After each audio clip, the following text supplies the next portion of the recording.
Plastic की थैलियों और प्लास्टिक से बनी अशिया का वसी पैमाने पर इस्तेमाल आज की दुनिया में एक संगीन मसला बन चुका है। हम छोटे से छोटे काम के लिए भी प्लास्टिक पर इन्हिसार करते हैं, जबकि खरीदारी और प्लास्टिक की थैलियां तो एक दूसरे के लाजिम और मलजूम समझी जाती हैं। प्लास्टिक के बेतहाशा इस्तेमाल से निपटना मुआशरे के हर फर्द की इनफरादी जिम्मेदारी है। इस मसले का हल जोर जबरदस्ती में नहीं बल्कि लोगों को तालीम देने और इनका ताउन हासिल करने में है। इस शऊर को इश्तहारात, पोस्टर्स और अवामी मुहिम्मात के जरिए फैलाया जा सकता है।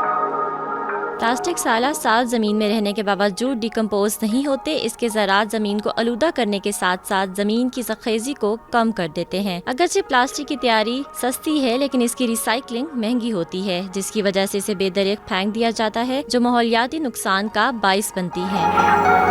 एक सर्वे के मुताबिक दरियाओं और समुद्रों में हर साल 8 मिलियन टन का प्लास्टिक का मलबा फेंक दिया जाता है। ये समुद्री जानदारों के लिए खतरनाक होता है, जिससे इनकी मौत वाक़या हो जाती है। प्लास्टिक की थैलियां और बोतलें नालों और गटरों में फंसकर पानी के बहाव में रुकावट डालती है, जिससे मूसलाधार बारिश के दौरान भी सैलाब की सूरत हाल पैदा हो सकती है। प्लास्टिक के इस्तेमाल को कम करने की कोशिश करना जरूरी है।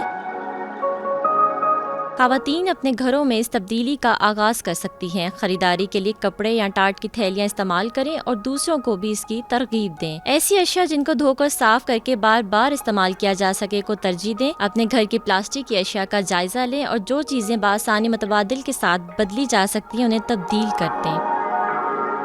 प्लास्टिक कंटेनर्स के बजाय कांच के डब्बे या स्टील के कंटेनर्स का इस्तेमाल करें। अलमारी में प्लास्टिक के हैंगर्स की जगह लकड़ी के हैंगर्स का इस्तेमाल करें। प्लास्टिक की कंघी, क्लिप्स, पिन्स वगैरह के बजाय लकड़ी के साजो सामान इस्तेमाल करें। सब्जियों को प्लास्टिक के डब्बों में रखने के बजाय कांच या स्टील के डब्बों में रखकर फ्रिज में रखें। अगरचे प्लास्टिक को मुकम्मल तौर पर खत्म करना नामुमकिन है, लेकिन छोटे छोटे इकदाम उठाकर आप अपने घर के माहौल को ज्यादा माहौल दोस्त बना सकते हैं।